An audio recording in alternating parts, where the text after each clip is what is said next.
Easily one of the most surprising transformations in the history of Hollywood was that of Kumail Nanjiani. It was like he disappeared one day and came back later as one of the most shredded dudes in show business. It was clearly a labor of love, and it paid off. Nanjiani is proof that anybody can do it if they put their minds to it. It just takes a little bit of knowledge and a whole lot of dedication. So, how did he go from scrawny goofball to shredded main character?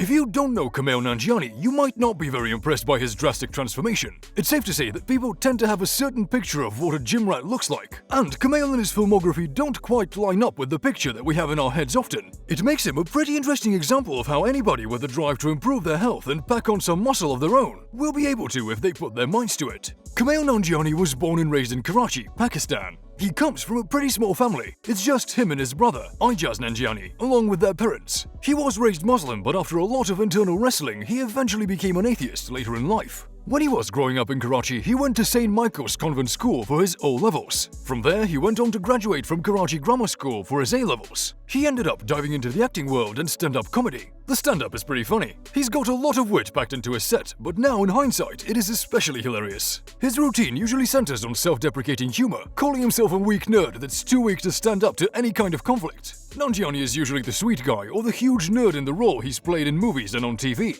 He's probably most well known for his part on the HBO series Silicon Valley as Dinesh. It was a hilarious role and it gave him a firm foothold in Hollywood. His real shining star, though, is his movie The Big Sick. This indie sweetheart is the shining example of Kumail Nanjiani and his public perception. It is a heartfelt movie that explores the unusual relationship path he and his wife took to get to where they are today. It is a story of love, loss, and difficulty that resonated with a whole lot of people. So, what spurred the change? He just fell off the face of the planet one day and showed back up after 10 months, with Instagram posts showing off a body that he wasn't even close to having before. Look at him in The Big Sick. Now take a peek into the internet-breaking change that he made into the six-pack Adonis that cut his overall body fat down in half, of an already pretty low percentage, down to 10 from 20. If you're unfamiliar with what people look like when they drop down below that 10% threshold, take a look at Sylvester Stallone in Rocky 3. He was rocking around 7% body fat. He looks legendary, but he also pretty publicly reported that he felt like crap.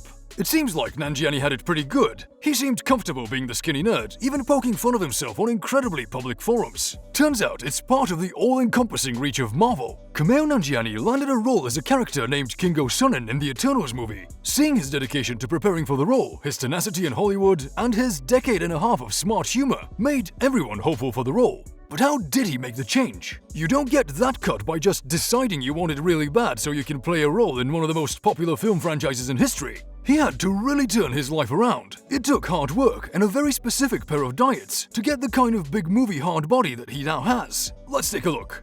First off, cutting his body fat in half wasn't something he accomplished on his own. It's important to remember that Nanjiani is a wealthy celebrity. He's got access to resources a lot of people don't. But looking at his diet and workout routine shows us that what he did wasn't actually so far beyond the abilities of folks with way less money than he has. Kumail was coached through the process with the help of his personal trainer, Grant Roberts. Roberts is the former Mr. Canada, a professional bodybuilder, and a particularly successful lifestyle coach. He is a massive personal health activist, spending so much of his time preaching the values and virtues of personal well-being. The workout they came to together was simple. It was a straightforward 6-day split with an active rest day capping off the week before diving right back into it. For 10 months, Nanjiani was pushing his body to its absolute limits nearly every day of the week. And even when he was giving himself a rest day, he was never really taking the full day off from physical activity. On Monday, he hit back and traps. Tuesday was chests and abs. Wednesday, legs and calves. Thursday, shoulders and abs. Friday was reserved for back squats, legs, calves and cardio.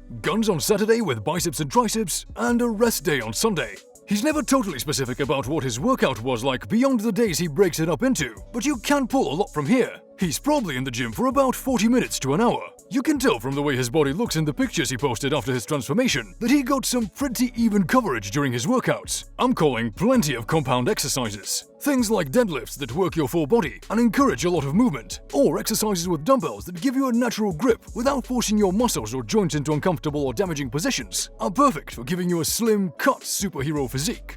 These are going to target a lot of your muscles at the same time, while also encouraging natural movements. The magic of compound exercise is their ability to get you coverage in a natural fashion. If you can work out your muscles in a way that your body is built for, then you're going to be increasing your ability to lift as well as keeping your joints healthy and your muscles flexible. We tend to build muscle without considering how we're actually going to use those muscles in our daily lives. If you're going to bulk up, it's best to keep yourself limber. Exercises that are going to move you through your full range of motion are going to preserve your flexibility and keep you loose for the next bout of exercise. In order to get shredded for his role, Nanjiani needed to go through two phases, a bulk and a cut. You might have heard about bulking and cutting before, but for the uninitiated, we're going to break it down for you. Bulking and cutting is a process bodybuilders and fitness models swear by.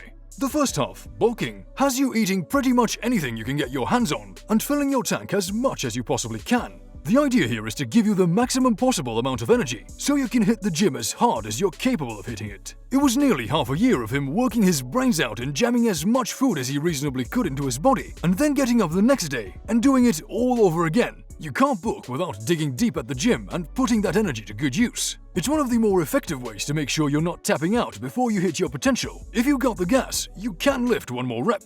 It was hard work to chisel out his body the way he has. It's not easy to achieve your goals, especially when it's something like finding the perfect physique within yourself. You need to totally adjust your diet. You need willpower like you might not have ever had to demonstrate before. And you're going to have to figure out a way to plan your meals ahead of time, so you're not able to fall into bad habits that will undo the work you've done. When you're focusing on cutting, you're going to have to consider the foods you're eating very carefully. A healthy diet that allows you to trim down the fat and lose the extra weight you've put on is going to be the product of a lot of nutritional balancing. Your best bet is to cut out the sweets, stick to protein, and add a lot of fiber into your diet. Cutting out the sweets is how you're going to eliminate the empty calories from your body's stockpile. Those are what we call when your body is given something rich in glucose that it doesn't end up using. You see, your body is a tricky thing. When it is faced with a surplus of its basic needs, it tends to hold on to them in some form or another. Your muscles, for example, will store a little bit of glucose locally, so you can draw on it quickly when you're exerting yourself. But once you start exceeding that small amount of storage space, your body starts to get creative. That creativity is in the form of fat cells. Cut out the excess and you cut out the fat. If you cut out the fat, you'll start breaking open fat cells for the precious glucose and start burning it off pretty quickly during your workouts. Sticking to protein and adding fiber to your diet is how you're going to manage your hunger. Working at a nutritional deficit is torture, but it's what you have to do if you want a rock-hard body that shows off all of your hard-earned muscles. Your brain and stomach respond positively to the presence of protein and tell you that you're feeling full more readily than any other food you can eat. If your diet is high in protein, you're going to greatly reduce the amount of torment you subject yourself to. Fiber, like you'd find in fat-burning supplements, has a similar function in your diet. It sucks up water in your body and takes up a little bit of extra space in your digestive system. This leads to feeling fuller for longer, and it does wonders for your ability to hit the bathroom because it creates a more solid stool for you to pass. High protein also means that you're going to be continually building muscle, even during the cutting phase. Keep feeding your body the materials it needs to function well, and you're going to see positive results even while you're burning off a lot of the energy and weight you worked so hard to pack on during your bulking phase. Breakfast, eggs and avocado. Lunch, chicken breast and brown rice. Dinner, salad or fish with rice, and protein bars and shakes for snacks. You can see that Nanjiani was eating significantly less than other guys will eat when they're trying to build their bodies. A lot of bodybuilders and professional models see themselves eating thousands of calories throughout the day. The diet you stick to while cutting is a lot more similar to something somebody would eat if they had a desk job. 3 meals and some snacks are going to suit you much better than stuffing yourself throughout the day to meet the insanely high energy demands someone like Simeon Panda or Ronnie Coleman might have. Kumail Nanjiani didn't do anything you can't. He may have had the guidance and customization that a personal trainer can lend you, but when you get down to the brass tacks, it was a workout that's just as achievable as anything you can bang out in your own local gym.